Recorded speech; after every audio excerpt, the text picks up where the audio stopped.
तू मेरा पिता, तू है मेरा माता, तू मेरा बंदप,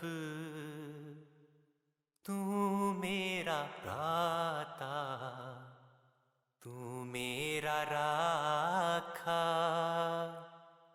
सबनी थाई तापोके हा काड़ा जियो तुमरी कृपा ते तुद पछाना तू मेरी ओट तू है मेरा माना तुझ बिन दूजा अवर न कोई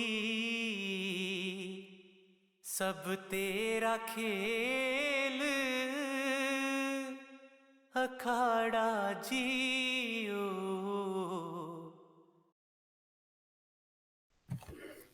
Great. Thank you. Thank you, Ija, for the invitation and the opportunity to be here. So hello, brothers and sisters. I'm so happy to be here in love and holy company. And thank you to ISTA for the opportunity for this seva. And I dedicate this as seva to my dear master Ishwarji. So it's actually a surprise that I would be here today sharing a breathing meditation with you all, but really I guess Master has prepared me for this through giving me the opportunity to do breath work as my work in the world, which came into my life as coincidence. So I work with individuals and groups and with integrative physicians to share conscious breathing as a therapeutic healing process. And so before practicing breath work, I was a doula working with families before and during and after birth. So I got to watch a lot of babies take their first breath.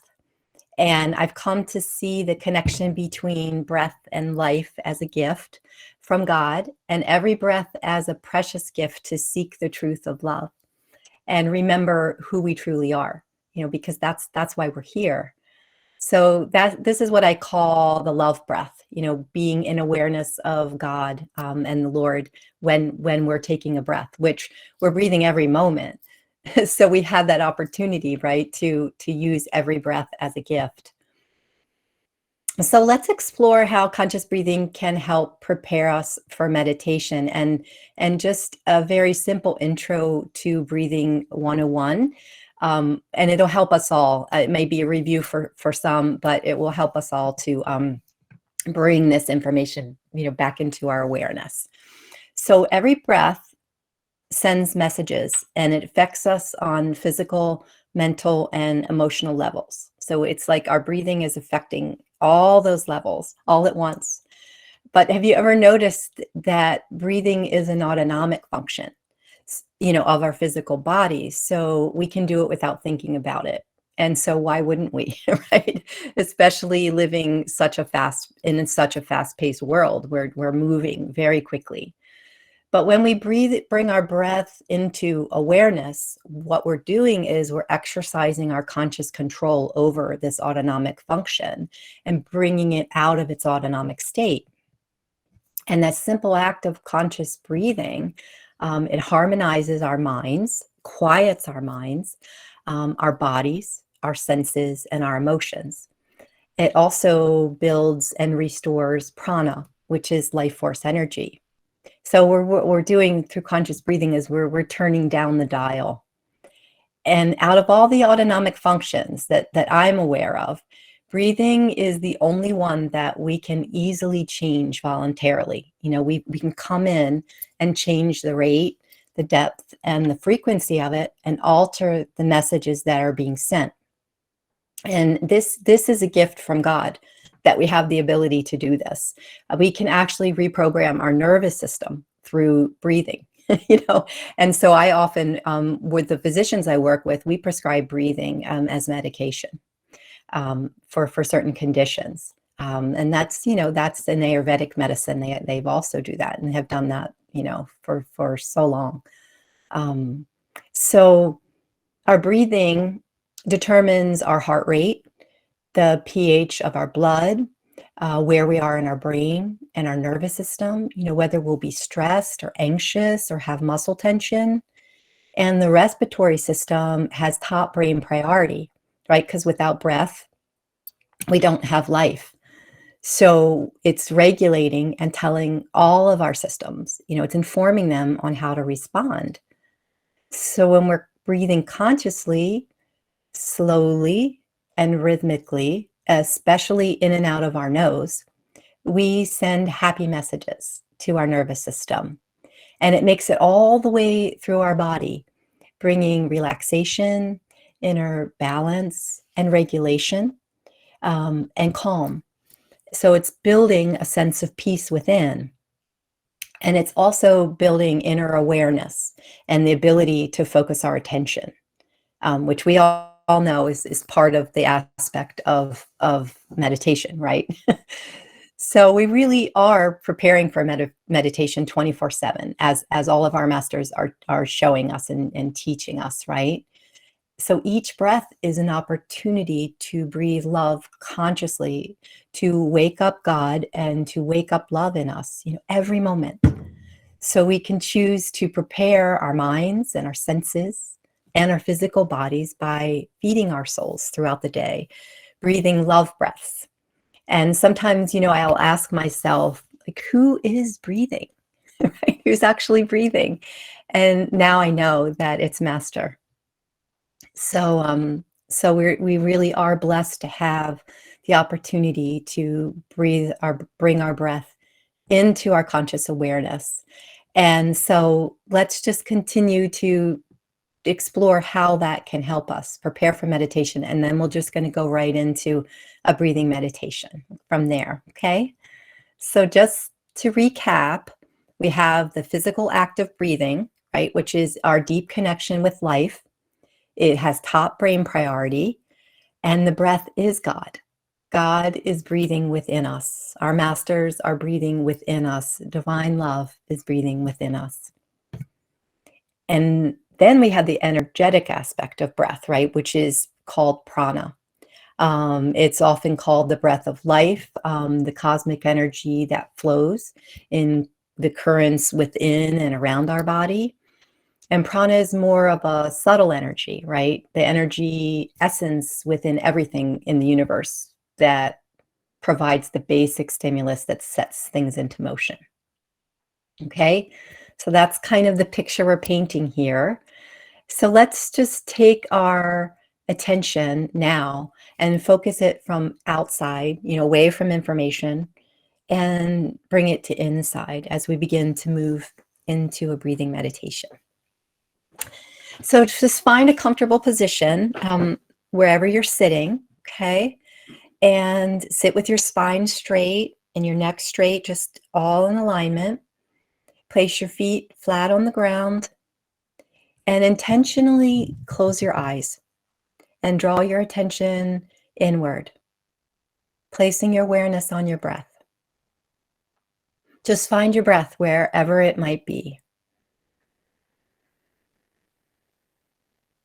So now we're all going to be breathing together. And you'll notice that there's inhales and exhales.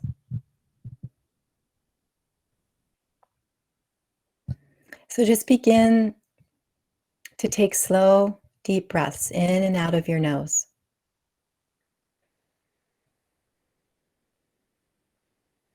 And as you do, just notice the sensation of the breath as it's flowing and moving in your body.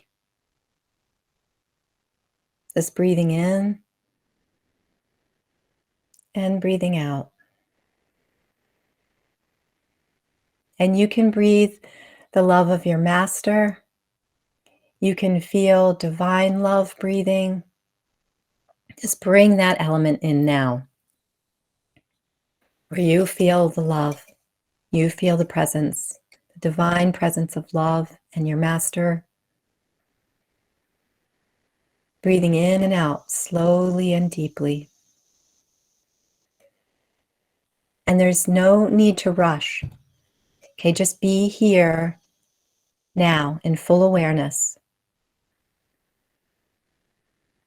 There's nothing to do right now but breathe and just be right here. We're arriving.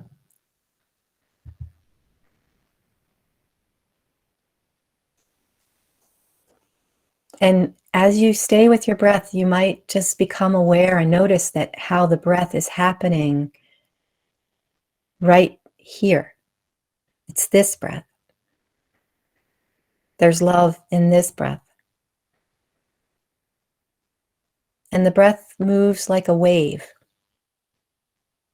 So feel the wave-like motion of your breath. God's breath is breathing. The Lord is within every breath. So relax your face. Just relax your eyes. Relax your jaw. Relax your mouth. Let your tongue rest gently on the floor of your mouth.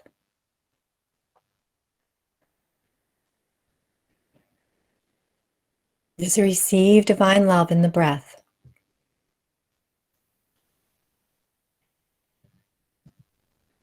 On our inhale, we're receiving. We're taking in everything we need is being given to us, okay? Because we're alive and we're here and we're seeking. So as we inhale, we can just receive, okay? Take in God's love. And on the exhale, we're letting go and releasing and relaxing and letting go of whatever isn't needed. So as you inhale, let divine love fill you. And as it builds to the top of the inhale, it spills over into the exhale and all the way down to the bottom. Just receiving God's love and letting go.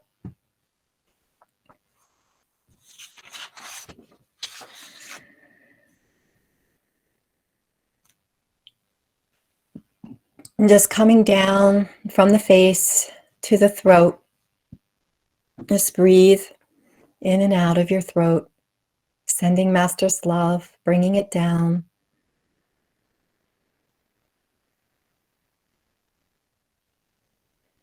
And just coming down to your solar plexus. Just breathing in and out. See if you can just breathe in and out of that part of your body. Just above your navel, the whole belly area. Just breathing love.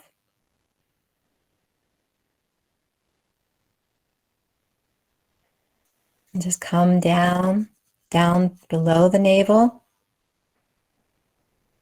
And fill that area with breath. Just breathing God's love.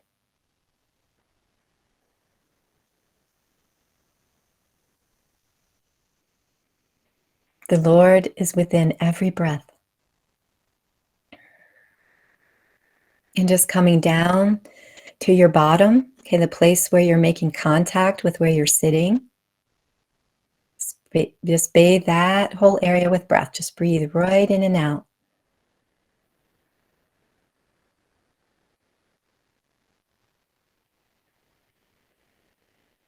And if you notice that there's tension anywhere in your body, because we can have agitation and tension that can distract us in meditation. So this is why we're preparing.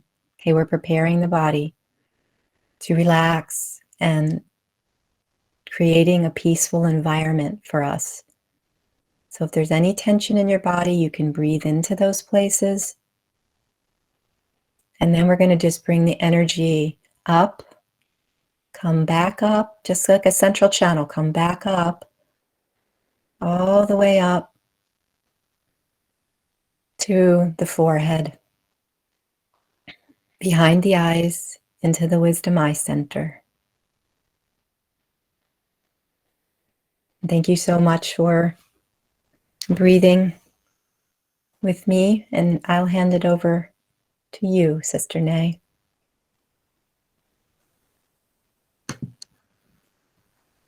Hello, everyone, or the lovely soul that attend to this meditation session today. And thank you very much, Heather, for your breathing work. So I shall take this meditation session from here. Okay, so I believe that all of you already close your eyes and in very comfortable position and feel peaceful and love to continue to be at the Wisdom Eye Center with me. So please being aware that you are at the Wisdom Eye Center, located slightly up from your eyebrow, on your forehead, when you on the level of your forehead, in the middle of your brain. That place, we call that pineal gland or Wisdom Eye Center chakra. So when you reach Wisdom Eye Center, sometimes you will find that your mind will start to shattering away. Try to pull you out from the Wisdom Eye Center or try to pull you down. Okay? You have to be aware that you not operate from your physical eye level. You operate slightly above, 1.5 inches above, inside your head. Okay? That's where you should locate yourself right now. If you find that your attention slightly dropped down, make sure it's not dropping down more than the physical eye level. Because when your attention drop down, you will feel that you go to sleep in your meditation. So please stay awake, look slightly up inside, and be at the center of your head, inside your brain.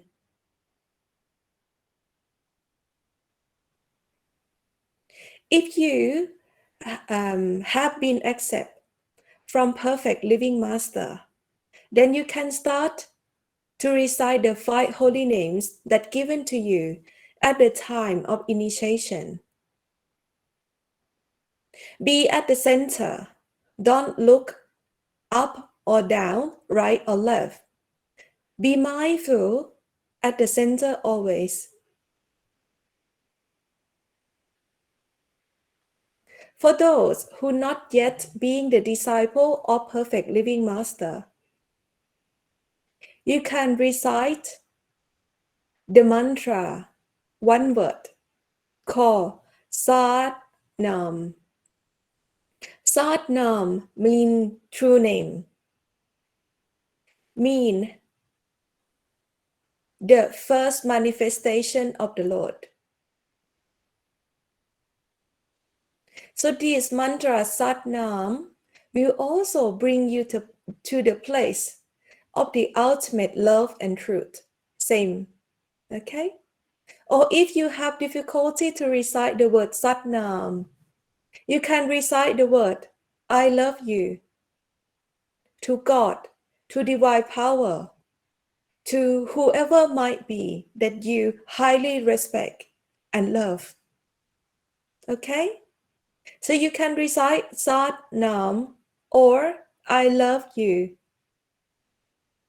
And for initiate, you can continue. Recite the 5 holy names. At first, the mantra that you recite will look like come from the edge of this room that you sit right now. The more you recite intentively, with love and respect to the 5 Lord, you will find that this holy name come closer and closer to you and eventually will disappear at your wisdom eye center. That's when your attention will shift into the next realm of awareness. Okay? I will leave all of you here to recite the holy names, Satnam or I love you, for 3 minutes, and then we can continue.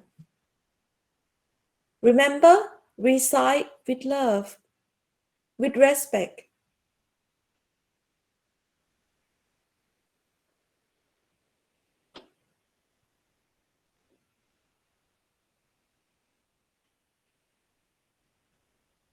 If you feel slightly uncomfortable, you can go back to breath work.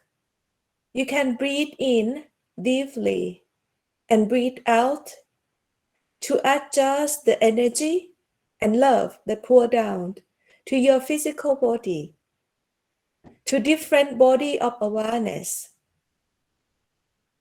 And when you feel comfortable again, you can go back to recite the holy names and the mantra.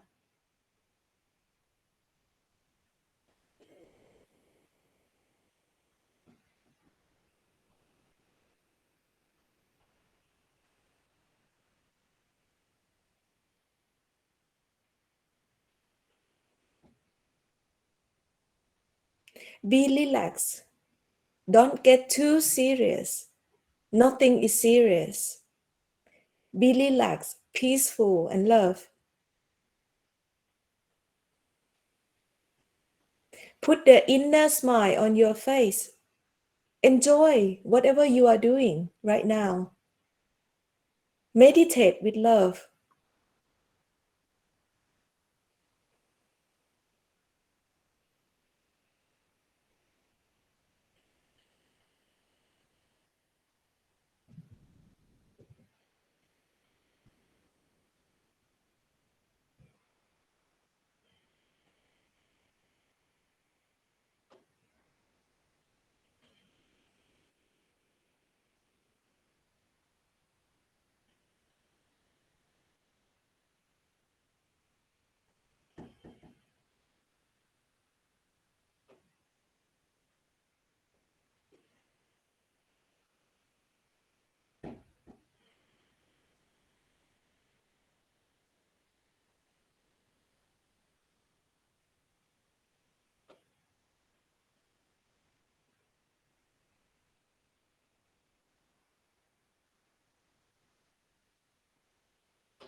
Okay?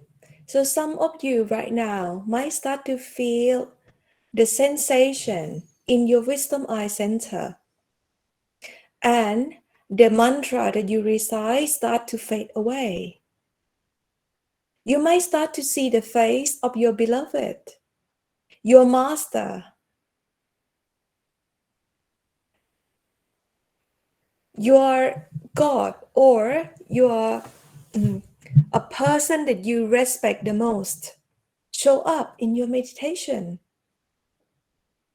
Express your love to that face, to your beloved.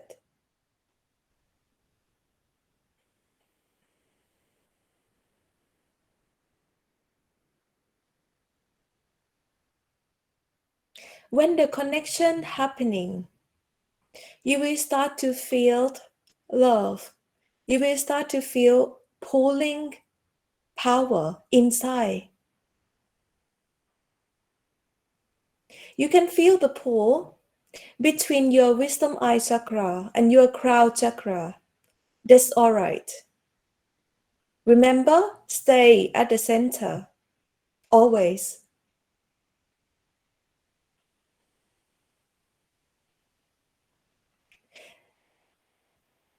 For some of you, you will feel that the face of your beloved come and go and not stay. Because the face of your beloved also part of illusion. but the pulling feeling of love will always stay. Focus on the pulling feeling of love more than the face of your beloved. When the pulling feeling comes, this pulling feeling of love will connect you with love and truth. This is the main purpose of meditation today, that we're gonna try to connect with love and truth inside.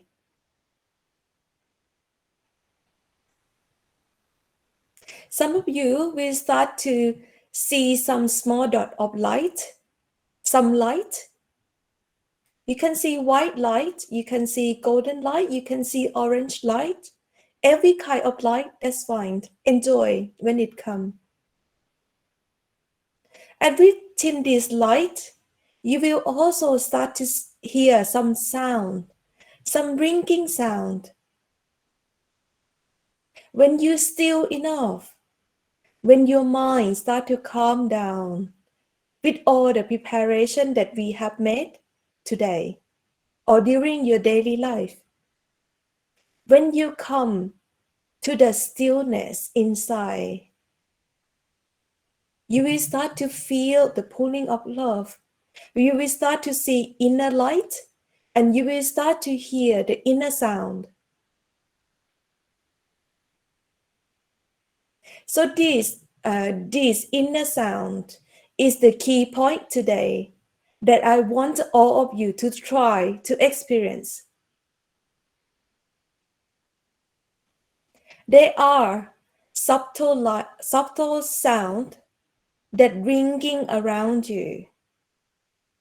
We call this practice sound. There are 300 practice sound. But for us, each of us, we will have our own go-to sound or our personal favorite sound. From these 300 sounds, try to pick up one sound that come to you right now. That sound will have high pitch or the most echo sound that you can hear, very subtle. Okay? Give your attention to one sound. It can be cricket sound, it can be engine sound, it can be the sound of the rain, the sound of the sea, the sound of the wind. Any sound. Give attention to one sound, and that sound will come closer to you, will appear to be louder or have more pulling effects in that sound. Okay? Try to catch the sound. Don't be too serious.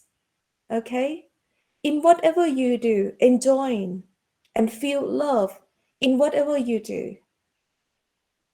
If you feel uncomfortable in any way because it's too much energy, you can go back to breathing technique and then come back again to catch the flow of the sound.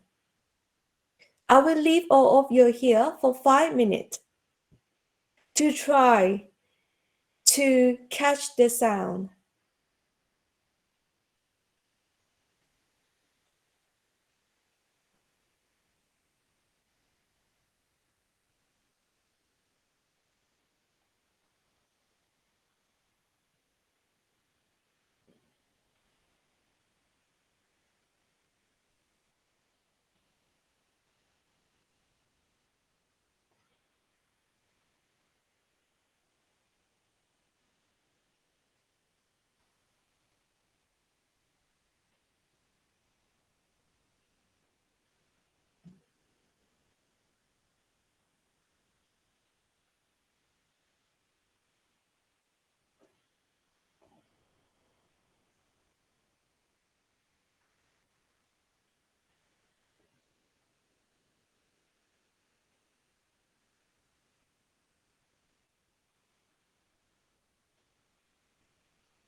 If the light comes during this process, ignore the light. Focus on the sound. Focus on the hearing inside.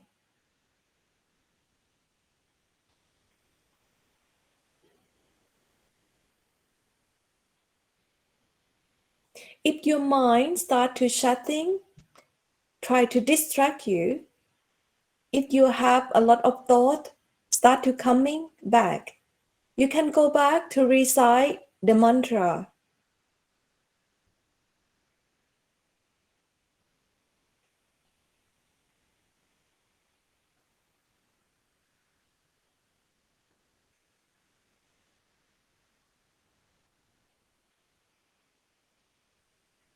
Try to do meditation with Master, with your beloved.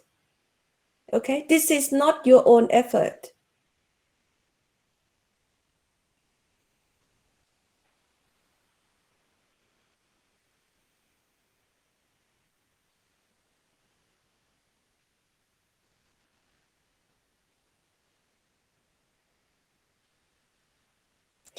Try to imagine your beloved sitting with you, God sitting with you, Master sitting with you, Buddha sitting with you.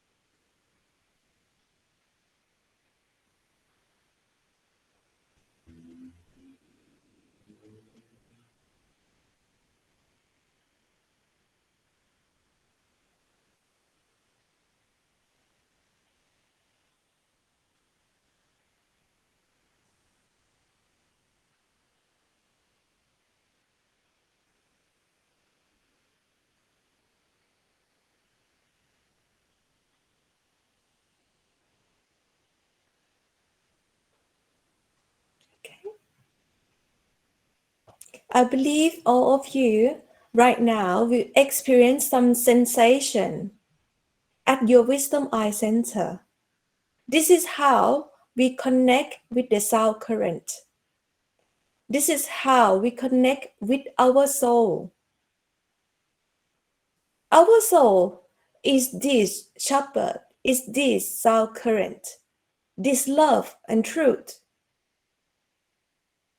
When we fully connect with this sound current, then you will feel that this sensation not only stay at your wisdom eye center, but it go down to your whole body, connect with your whole body with this sound current. In whatever sensation you feel right now, enjoy. Okay? This is not your effort for this to happen.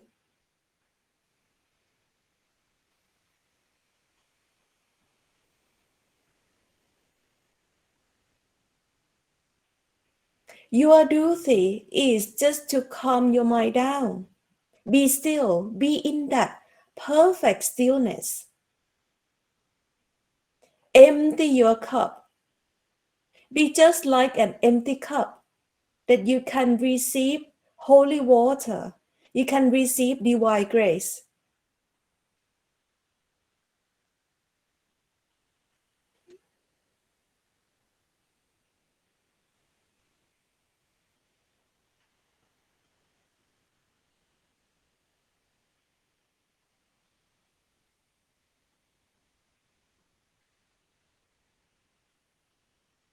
Try to feel the sensation of this sound current that connecting with you in every cell in your body. Let the sound cleanse you of all the pain, suffering, and negative energy. Let the sound recharge you with love. No matter who you are, initiate or non-initiate, We have soul that operate inside us. This soul is the sound current, is that Shabd that we connect.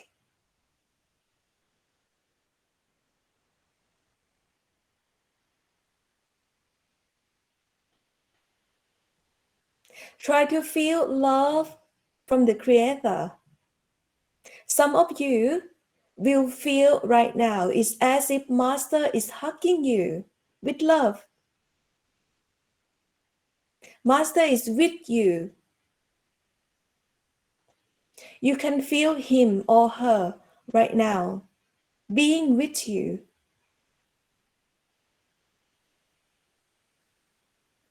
Hugging you or touching you with love.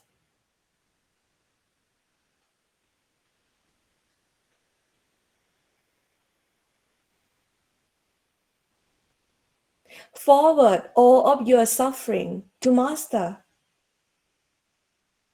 and replace that with love and truth.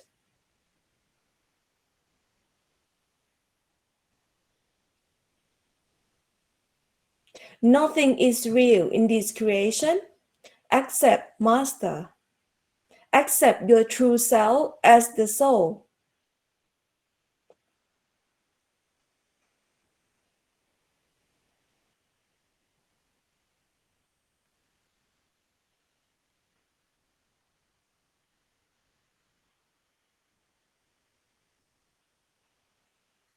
I will let all of you enjoy this sensation that you fill your cup with love for 2 minutes.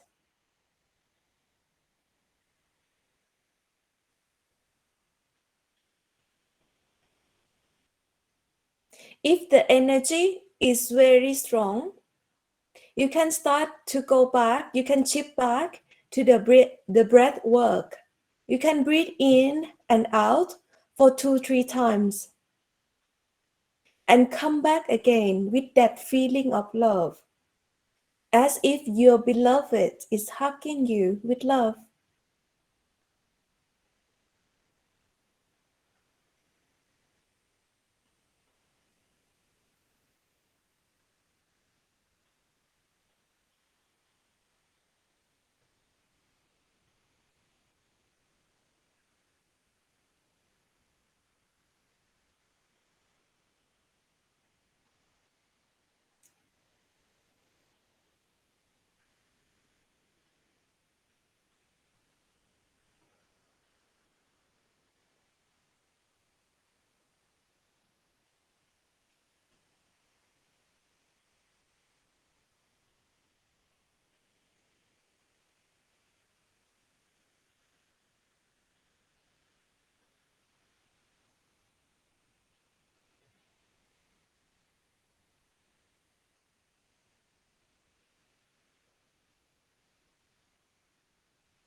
Okay, this is the exercise that I want to show you.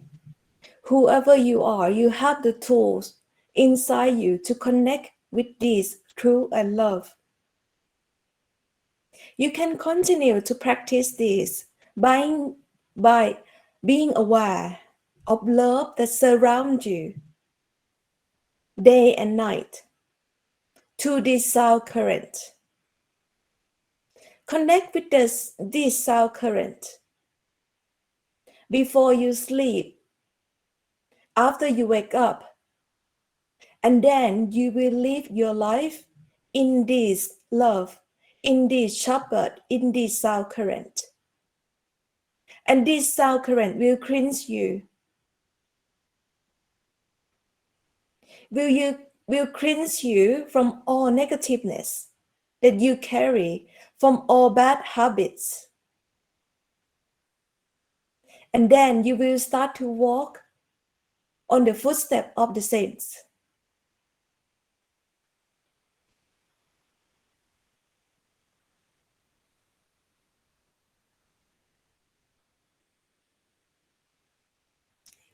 Right now, you can send this love that you received today to all of your brother and sister, your 7 to 9 generations,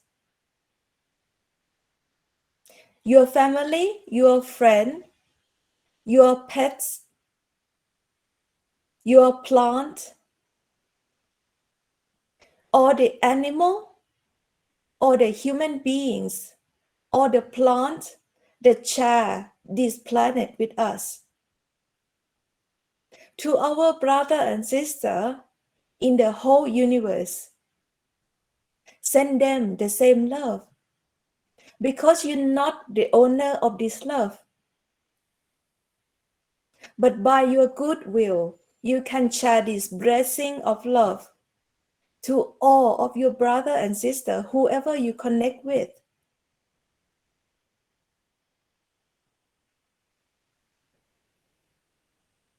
For them to have less suffering and more happiness in their existence. To pull them closer and closer to the love that you experience today.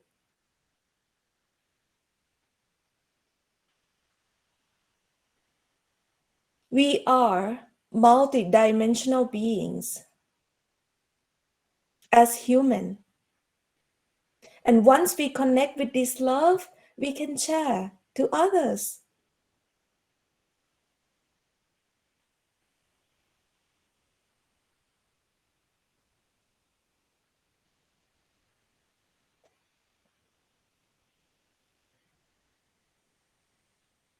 Okay? So you can start feeling your physical body and come back to your physical body. You can put your hand together, rub your hand together, touching your face, your shoulders, your arms, your legs. And when you are ready, slowly open your eyes. Welcome back. So hopefully you enjoy this meditation session today. And I'm really happy that some of you can make time on your busy schedule to go inside and experience your soul, because this is such a rare opportunity that one human being can have, just to look inside, withdraw attention inside, and experience our true self as the soul. And and hopefully we can do something like this again together. But I want to say something to you today, if you don't mind. I heard some rumors that people say that I claim to be master. I would say to you that's not true, because I'm here as helper and lovers. I'm not claiming myself in any way to be a master of any kind. I'm here to offer help, just like I'm helping all of you today with this meditation session. Because to tell you the truth, there's no need for me to appear in the public at all. There's no need for me to create any social media, because I feel everything is illusion, including the seva that I'm doing right now. I can leave it tomorrow. And potentially, this meditation session can be my last, because I can walk away from this seva today, you know. I don't feel attached to this seva at all, because I feel if my help is not benefit others in any way, then I should stop helping. Because I hear a lot of things that is not nice, that is not my intention at all, that I put myself in the social media. So please, if all of you want me to still continue this seva and don't want this to be last meditation session, you can tell me maybe in your private time. You can write to me, because I'm not attached to any of these, including the organization that we are building here with Brother James. We're not attached to this seva.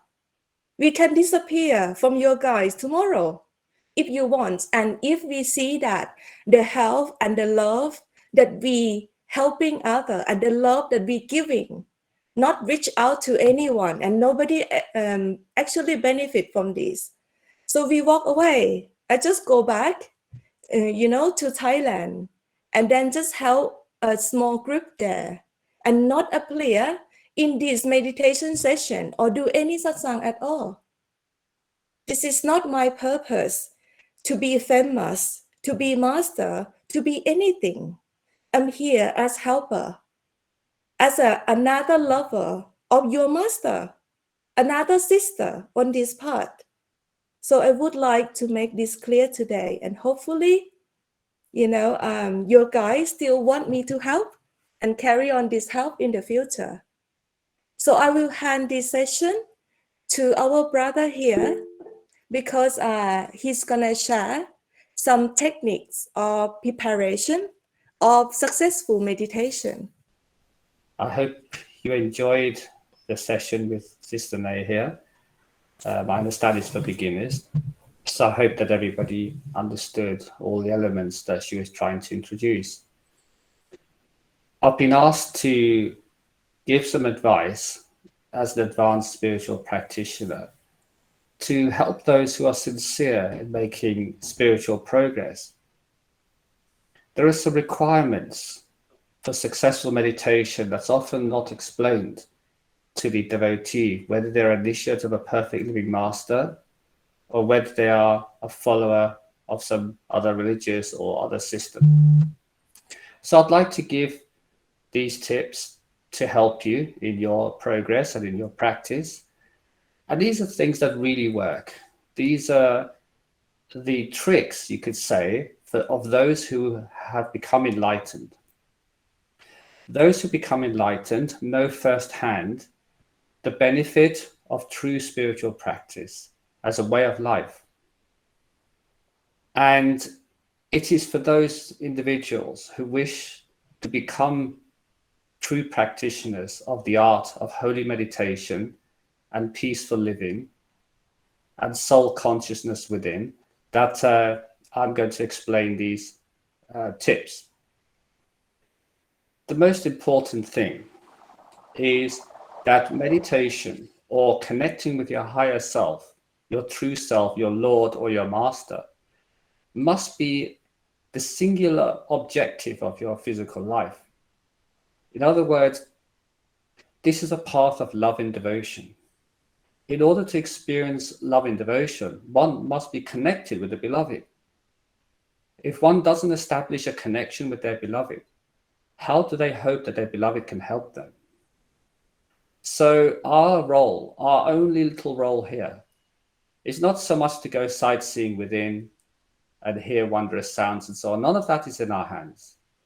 What we have to do, if we're a true lover of truth and the Lord, is to put ourselves in a position where we can enter the gates of the inner realms. There the Master, there the Lord takes us from there. So there's a little preparation that needs to be done. Once we've established that meditation is our way of life, in other words, it's not something we do grudgingly. It is something we look forward to. This is an important thing. And once we've established this, then we can move on to actually how we go about living our life and our day so that we can become a really good meditator and focus within. The first thing is how we live our life, our attitude. Now, all the religions and spiritual paths have set down a philosophy, a moral code, a way of thinking, a way of duty and responsibility called Dharma. They have all laid down ways in which we can live as a noble human being rather than as a human animal. So much has already been spoken about this. And whatever your background, within your religion or non-religion, there will be a moral code that you know how to behave as a true human being. So follow that. This brings your mind into a state of peace with yourself, because the mind is both judge and executioner in your own illusory world, believe it or not. You do not need a third entity. Your mind creates the problems and your mind creates the punishment by making you feel guilty, unworthy, or many other things that trick you into keeping yourself in a lower form. But you're a soul of the divine, and you're Atma, not the Jiva of the mind. So the emphasis of true spiritual practice is that we should become focused on who we really are, the Atma, the soul of the divine, and not the character that we're playing in this lifetime that has been given a role. We cannot change the role that we have been given, but we can improve our attitude in the whole ordeal, and we can place our attention on higher truths despite our circumstances. No one is excluded from this. Only they have to have the desire to become a noble human being within their heart and want to see the truth for themselves through holy meditation. For those individuals, these tips will be of great help. So once we've established the objective of life, in that we want to know thyself as soul and see the truth and bring peace within our inner self and calm within ourselves to cope with life, then we have to make a preparation in how we're going about experiencing this for ourselves. So when sitting in meditation, the most important thing is the environment that we're sitting in. If it's in a noisy, hustle and bustle environment, we would always be distracted. So this is not conducive to inner meditation. So we need to find a quiet place, a place where we feel is our little meditation hub. It's a little getaway from the worldly strife and struggle. Once we've identified that, we must make sure that the environment is actually quiet and peaceful, and that we are not too hot and not too cold. So again, adjusting all the factors that influence our sensory body to try to neutralize as much of our awareness of the body as possible is helpful. So having done all of that, then we must sit in preparation in a certain way. And this must be comfortable for us. So it's really important that we find the most comfortable position for our meditation session. And we have to, in this, keep our back straight and our head straight. That's the only requirement. Anything else is not a problem. You can sit in a chair, you can sit in a lotus position, you can recline, you can do many things, but not lie flat, because the spine has to be kept as upright as possible.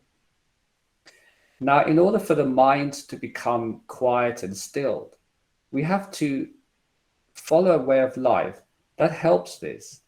Now, in ancient times, there was a philosophy known as Sattvic philosophy, the eating of Sattvic foods. Back in the ages, there was a dietary requirement to successful practitioners, written in some of the holy books, including the Guru Granth Sahib and many others, Sant-mat books and so on. And many true spiritual philosophy books have touched upon this subject. And the reason why Sattvic food is so important is because the mind gets agitated easily if we put in something else into our body. It becomes restless and animal-like. So the idea is that we don't behave like human animals. We try to become noble human beings. So eating a vegetarian or vegan diet, especially a vegan diet, is very, very helpful. At the same time, we have to eat a healthy vegan diet, one that doesn't overstimulate us. So things like avoiding teas and coffees, caffeinated products, avoiding hot, spicy food, especially chilies and garlic, and avoiding foods that give us unhealthy bodies. These are important requirements in spiritual practice. It's not just a practice. All successful practitioners, and I have to state this, all, without question, have followed these simple principles. And therefore, they're the ones who become enlightened. So if you're a serious practitioner and you really want to make inner progress, then you have to follow some certain rules that are an absolute must. So quieting the mind is very important before sitting in meditation, because if your thoughts are all over the place, how are you going to focus on higher things? You're just going to be chattering away within. To stop this, we have to live a healthy way of life. Our body must be healthy. So it's really important that we exercise daily, do lots of breathing exercises, as Sister Heather has suggested, and also read a lot of philosophical books to prepare our mind for higher thoughts, listen to Shabds, listen to holy discourses, and so on. In other words, it becomes a way of life, like somebody who has a hobby, is obsessed by their hobby. They read around the subject, they go to various conferences and groups, they obsess about it. So this needs to become our obsessive hobby, this way of life. Then we have a right to see within, to hear within, and to attain all the wonders and glories that the Lord promises. So it's important the preparation is done correctly as much as the practice. So diet is important, exercise is important to keep the oxygen levels going to the brain, so the brain doesn't feel sleepy during meditation. If we have enough oxygen going to the brain, then we sit, we don't sleep. If we have good nutrition, we won't feel aches and pains in the body, we won't feel heaviness in our belly, we won't feel heaviness in our head, and our mind will be fairly peaceful. And if we breathe correctly, then we'll find that our body, all the cells in our body become calm and focused on higher thinking. So all these things are important, and these come under a way of life. So my advice to those who are serious about this is to start practicing these things. Make the spiritual path, the spiritual practice that you're following, the most important factor in your life. It must become a way of life, not something you do at the end of a busy day's work of running around in the world. Because to be successful, you have to be one-pointed. Meditation is a one-pointed affair in which the entrance into the third eye, the gate, as the gurus have explained, is no thicker than the width of a hair. Imagine trying to focus such that you're so stilled that you can enter a tunnel the width of a hair to enter the gates and the inner realm within. So in order to do that, we have to become still in body and mind. So all preparations that help you with this work. You know, there's no particular thing that you should or should not do as such. Anything that allows you to focus within, allows you to create that level of concentration, that level of love, that level of connection with the truth within you is good for you. Some people might even listen to a worldly love song rather than a spiritual song, and it connects them with higher truth. It doesn't matter, as long as whatever you're doing works for you. But there are certain no-nos which I've explained, like becoming unhealthy in your body and become unhealthy in the mind by eating the wrong foods. These are absolute essentials. But the rest of it, the method you use to calm and relax, is unique to each individual. So I would say that practice this earnestly, and those who are sincere will certainly see something and hear something within. So I wish you all the best in this short talk, and good luck with your spiritual practice. Okay, so now we can proceed on the question and answer session. So if anyone have a question, or what I say, or Brother James say, or whatever say, then we can, you can ask question. You can turn on your microphone right now so I can hear, or you can turn on your camera so I can see you. Thank you so much. Thank you, Brother James and Sister Nam. I'm so happy for the section. Before I proceed with my questions, please, Sister Nan, I want to tell you that please continue. Your service is beneficial to me in Nigeria. I'm really, really enjoying it. I'm very far away from you, but the technology has made it possible for me to be closer to you at any point in time. Please, somebody like me in Nigeria, I'm seriously enjoying it. So, but if you have a choice of leaving, please, I'll beg you to leave and come to Nigeria. I will accommodate you. Thank you so much. Yes, No, Brother Kasim. yeah. My question is, with you, I've been gaining some spiritual enlightenment, and I've been seeing my life been transforming day in, day out. And I just want to know, is it possible for me to make this spiritual experience I do have a day-to-day activity, so that it does not happen when it happens, but it happen because I really enjoy the experience, because whenever I have this experience, I always feel happy and joyful. So, and every day of my life, I just want it to be happy and joyful. You can answer that, James. Yes, Brother Kasim, welcome. You are a special soul, and I'm very pleased to meet you again here. And I'm glad that you're benefiting from these sessions. Yes, as I say, spirituality is a way of life. Therefore, in all moments of your life, you're thinking and dwelling upon it.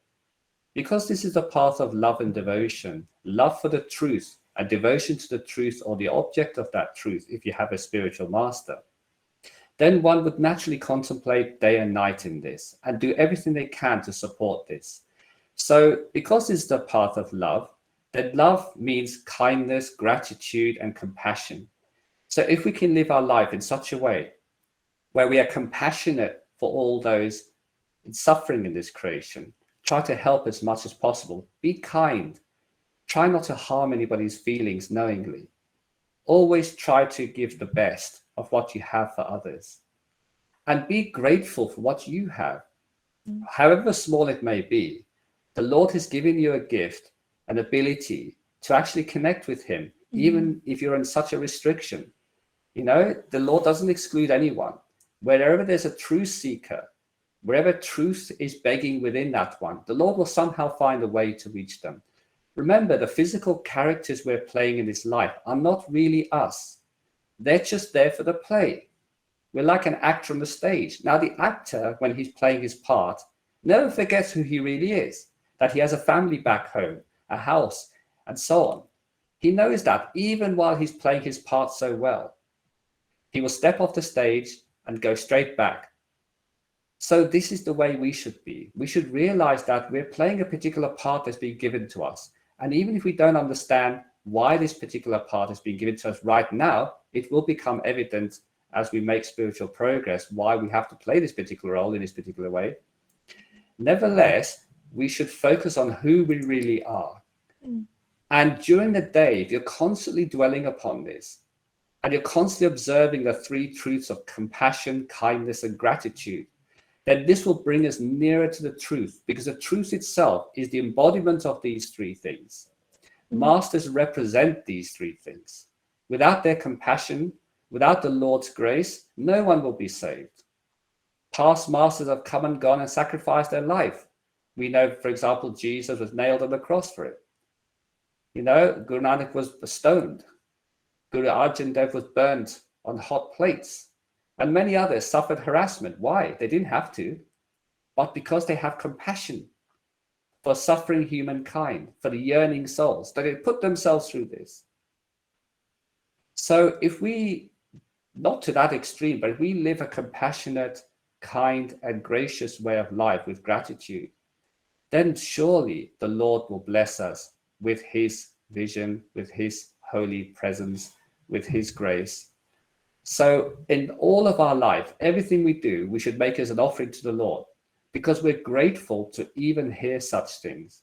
What we do not know as human beings is that we have taken many millions of births, at least 10 million births, to get to the human form. We have transcended all forms of creation. If we know that fact alone, that the human birth is a gift from the Lord itself to us, no matter what form that human birth may take, we would be eternally grateful for the opportunity of using that human form to connect with our true self. Whether rich or poor, whether we're disabled or able-bodied, it should not matter. And this is a true wonder. But because humans do not know this, they are ungrateful. They demand so much without realizing how far they have come just to get to the human form. And then they forget why they're in the human form. They look at the other animals and say, we're so different to them. We have an ability to think and reason. What we're going to use these powers for is not to conquer the world. It's to find our own truth. There's a total misunderstanding of the philosophy of life. So sessions like this help to restore the right philosophy in life so that all human beings, no matter what their position, can try to figure out for themselves who they really are, what they really are, where they truly come from, and where they are going. Then something magic happens. Because there is another system that's little known to us called divine intervention. So despite our lot in life, the gracious Lord, who is compassionate, merciful, and all the other attributes given to the Lord, intervenes and allows us to have a smoother run in life. We somehow find that when we start really devoting our life to higher truth, that somehow our paths are made straight and smoother, that we're blessed with things. We don't suffer the full extent of something. We still have to undergo whatever it is we're going, but we hardly feel it. And we become happy for no reason. When all the world is wailing and hollering and crying around us, we somehow remain steadfast and happy. How is this possible? It's the Lord's grace. These are examples of hidden grace, the secret grace that we do not see. So when people say, I'm not making progress, I say, well, are you experiencing a better, more harmonious life than you used to? Are you noticing that little minor miracles or coincidences happening in your life that help you and support you every day? That this is evidence that you're on the path. You don't have to see great visions within or hear great things. That only happens in certain circumstances. Not everyone is ready for that. Because if we were to see something great within or hear, we would withdraw from this world. We'd not want to take part in it anymore, because we'll know that we're an actor on the stage. And then we realize, why should we want to carry on with his act? It's an illusion. So generally speaking, the Lord withholds grace whilst we're certainly living a family life, or if we have lots of responsibilities and duties. However, if we manage to have lighter karma in our life, where we are no longer responsible so much, we have lots of free time to ourselves, and we don't have so many dependents and so many important duties in life, then it is okay for us to have inner experiences. Because should we withdraw for a week or away for a while or cut off from society, there'll be no loss to society. Because we have already attained a state in our life physically where we're not so involved with the world. We've cut the roots of our attachments. We've cut the roots of our desires. So now we just live a carefree life like a child. So in that case, of course, the Lord will show us everything because we can make best use of it. But it doesn't mean that those who do not see, but yet who are sincere and earnest spiritual practitioner, living a healthy life, are not making progress. It is not true. We all make progress. It's just a question that we have to have that trust and faith, and we have to recognize the little signs in our life.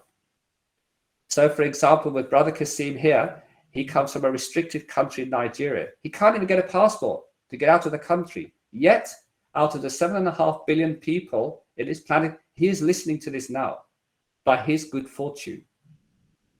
How remarkable is that? And people say there is no Lord in this life. That is a remarkable thing. And then even more remarkable would be if he takes it all on board, adopts it as his own, that even sitting in his own home, he can enjoy the wonders of creation and Lord without ever having to leave his country, even leaving his house. Many monks used to go to the caves to meditate.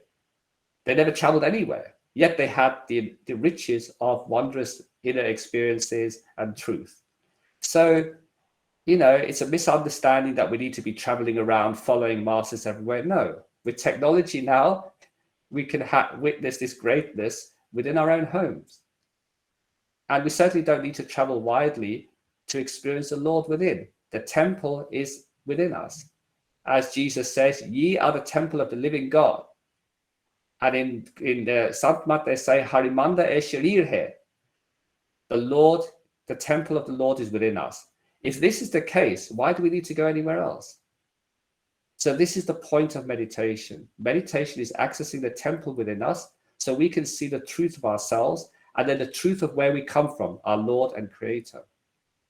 And because we are created out of love, that's why devotion and love are necessary to experience these higher truths. Otherwise, for those who do not have that, like a simple yogi can meditate and have many wondrous sightseeing experiences within, but they'll never have love. And they never experience the complete truth. But they can enjoy themselves because that's what they want. So whatever your heart's desire is, that's what you get. So living our day-to-day life with a heart's desire to know the absolute truth of the Lord, wherever we have been placed in society, whatever is our lot in life, we can always turn within and connect with our higher truth and then that of the Lord. And immediately everything is made good for us. It's a wondrous experience that all enlightened beings have and would never give up for all the worldly treasures in the world. Believe me, having total peace of mind, having a worry-free existence, a carefree existence, total security, total understanding of who we are in this world, that we're no longer this character. We even make fun of our own character because, oh, look, this is typical of you. You do this, you do that. You know, the soul can even laugh at the character it's adopted. It gets to that point where you become the spectator as well as the participant. Imagine enjoying this whole show from both the Lord's point of view and the participant's point of view. That happens when we have inner experience, when we reach to a certain point of inner understanding and awareness, which is expanded to include a wider perspective of our physical self. Then we can see, wow, what a wonder all this illusion is. We even marvel at the illusion itself and can enjoy it, even so it's an illusion. It still can be enjoyable if you have the right attitude and the good fortune to have good understanding and comprehension. So I hope that's fully answered your question, Kasim, Brother Kasim. Thank you so much. For the long answer. Thank you so much. I'm so grateful. Thank you so much. And good luck. Your best special soul. Thank you. Okay, so any other questions?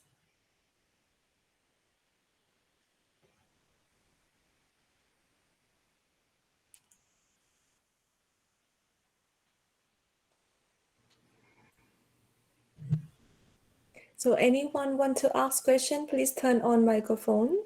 Or if somebody asks in the chat, Ija, you can read out to me because the computer is slightly far away from me today, so I cannot read, you know. Sister Nate.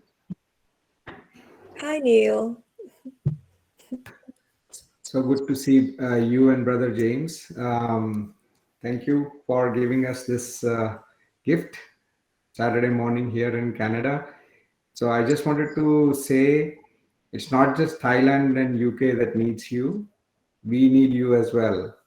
So please, please, please do not even think of stopping this this gift of love that you are giving us.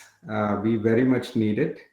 And every time we get it, we just need more and more and more. So I just wanted to say that, and thank you. Thank you for your help here.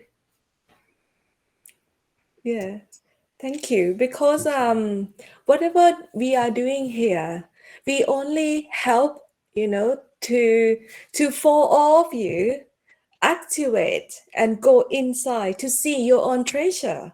Actually, I'm not here to give anything to anyone.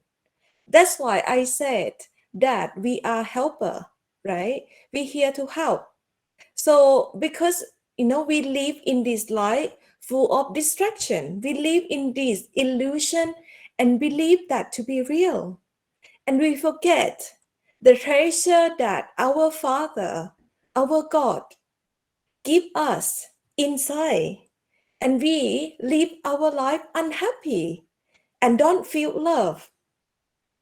Then we are here to create the session like this for each and every one of us to find time in our busy schedule to come and sit together in that oneness of love. Then by this group effort, we can be able to go inside and help one another to see our own treasure, long lost treasure that we have. This is the main purpose that me or James appear on the public, on the social media at all, because there's no need. Actually, I'm very happy on my own. I don't need anybody or anyone to make me happy, because I know inside I'm be able to connect with God and my master at all time, and be able to see whatever I have, whatever I've been given from the Father, from my master. But because Ishwarji asks us to help other struggle soul out there, all the sincere truth seekers that gonna mark to come to us. That's why we are helpless in this situation, that we have to put ourselves out there in the social media. I and James don't even have any Facebook account because we're not interested to be in this part of this illusion. But for the sake of love, we're doing this. So hopefully, whatever we are doing here can help all of you sincerely, not only from helping from the outside, helping from inside as well. We develop love together. Okay. Anything else you want to add on that? Yes, this is a path of love and devotion, and human beings are able to attain the highest form of love anywhere in this physical universe. In fact, if you look at other species living on other planets, if you have the good fortune to travel during meditation, you will see there are many highly evolved humanoid type species even, which lack love. They're like robots. They're very practical. They're very scientific. They're very logical in their approach, but they lack love and happiness. They are constantly struggling in their own way. So they come here trillions of miles just to see masters. So that's a marvel in itself, that we human beings can actually it's okay, make use of. Because if we understand this, that beings from other planets even travel millions of miles, trillions of miles in fact, then we would think to ourselves, what are we doing here? We have access to higher truth. So I think that it's important to realize our great good fortune and to be grateful first for being born human, and then secondly, for those of us fortunate enough to be initiated by a perfect living master, to be grateful again for that great privilege, which only 10% of the creation can attain at any time. And then for those who have the grace of the master because of their earnest seeking, the earnest, most utmost seeking, where it is the most singular, important objective in their life, as I mentioned earlier, and therefore they become enlightened. They're grateful again. So these are the three levels of gratitude, and each one is increasingly powerful. So I would say that all practitioners who are sincere should listen to this if they are sincere and a need arises in them, because after all, spiritual practice is need-based. If the need doesn't come into you, that you really want this truth, then you're going to struggle a great deal. But if the need comes within you by the Lord's grace, that you have been marked to go home in this lifetime or the next, then you will start practicing sincerely and earnestly. And I can honestly say that all those who've embraced this path of love and devotion and truth all live an enchanted life here on earth. Even when facing troubles, their troubles just go away. They disappear of their own accord without them even having to intervene. The Lord takes care of all the details. So it's quite an amazing experience to live in the Lord's will and to live the enchanted life. because you become totally unaffected by the politics of the world and even those of others, because you do not care whether you're favored or not favored. You just live in the Lord's will and enjoy following the Lord's instructions. Whether everybody loves you or hates you doesn't matter. From a true practitioner point of view, they still give love, even to those who hate them, because they have nothing but love to give. That's the only thing they have. Everything else has been removed. We call these enlightened, noble human beings.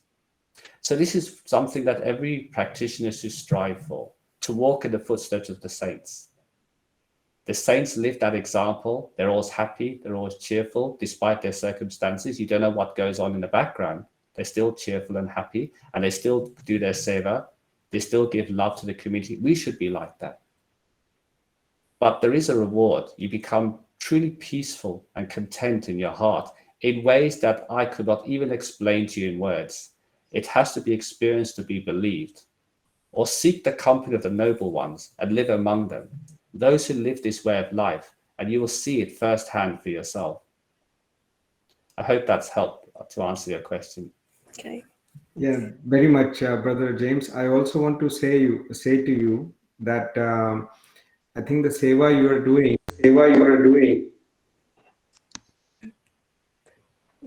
Go on. Yeah, I'm sorry. I just wanted to say thank you to Brother James for the seva that he is doing. I think the satsangs that you give, Brother James, are very, very, very useful for us. I think you have this unique ability to pass, very complicated knowledge in Yes. English language, which is understandable by so many of us. I think you have that unique capability and you are helping us a lot. So thank you so much for doing this seva. In combination with Sister Nay, I think the two of you form like a unique package, like gift package from Master to all of us. So thank you for being with us. It's the Lord's design, so we're glad to help. Thank you. So, yeah, please. Hi, hi James, hi Nate. Hi. Yes, I can out of experience say that both of you are a gift package of Master. I had the fortune to spend time with you, and I will never forget your generosity and your love and accepting as part of a family. So please don't ever stop your seva. I love you both.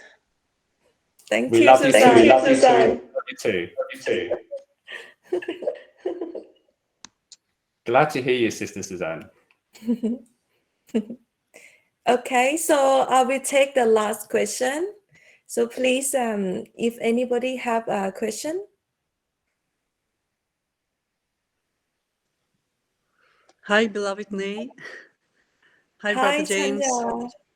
Hi, Tanya. Greetings. I have to, say something because, well, I would cry the whole rest of my life if you would stop.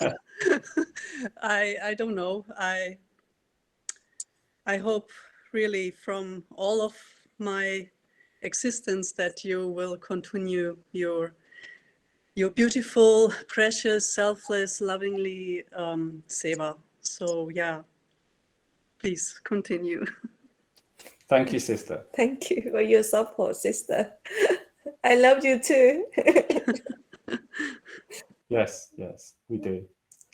Okay, so if anyone have more question, please email me at love@ISTAasia.com, or you want to ask more question to Brother James, what is your email? You can write at james@istauk.info. Okay. So yeah, any more question, please write us in case, we miss something here or you don't have opportunity to ask any question. And now we will have announcement of our upcoming event, important event on September. So please proceed, Sister Ija.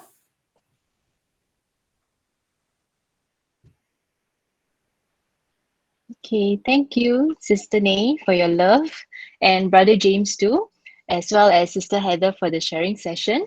And to our brothers and sisters here, thank you too for joining us today. Yes, we have an announcement to make. Let me share the screen. And yeah, okay. So this year's Master Ishwapuri Ji Bandara with Master's Grace will be held in Singapore on 23rd December this year. So for those who wish to attend in person, please visit the website to register. So let me just put the link in the chat box for your quick reference. Okay. Yeah. Okay. And this event will also be live streamed on our YouTube channel. However, we strongly encourage you to attend the Bandara in person to make the love connection stronger as we gather together in the loving company of the saints.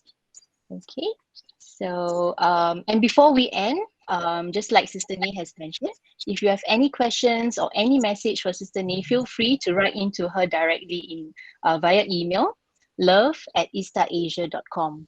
As for Brother James, you can email him at james@istauk.info. Okay, right. So do also look out for our email. We will keep you posted for any upcoming virtual meditation session or any satsang that we will be hosting. We will let you know. So yes, thank you everyone for making time once again. So Sister Nay, perhaps you can do the honor to close the session with love. Thank you. I don't have anything to say, but we share love from our Father here. So whatever message I want to say today, it just keep the company of love inside and outside as much as possible. And that love will bring you to the truth, the ultimate truth. And you will awaken to the wisdom of love and truth inside. And you will see the way that you see the world. Your perspective will shift and change. And you'll be able to enjoy. Even, people say bad thing about you. You say, oh, look, Master, they say bad thing about me. Or people praising you, you forward to Master, Master, look, they're praising you, right? So we be able to enjoy this illusion, but from the true and love perspective. So what do you want to say, closing this session? I would say that there are only 2 commandments to follow. Do no harm to yourself in any way, if ye are the temple of the living God. And do no harm to anyone else knowingly. Love one another as you love thyself, and love the God with all thy heart, all thy soul, and all thy mind.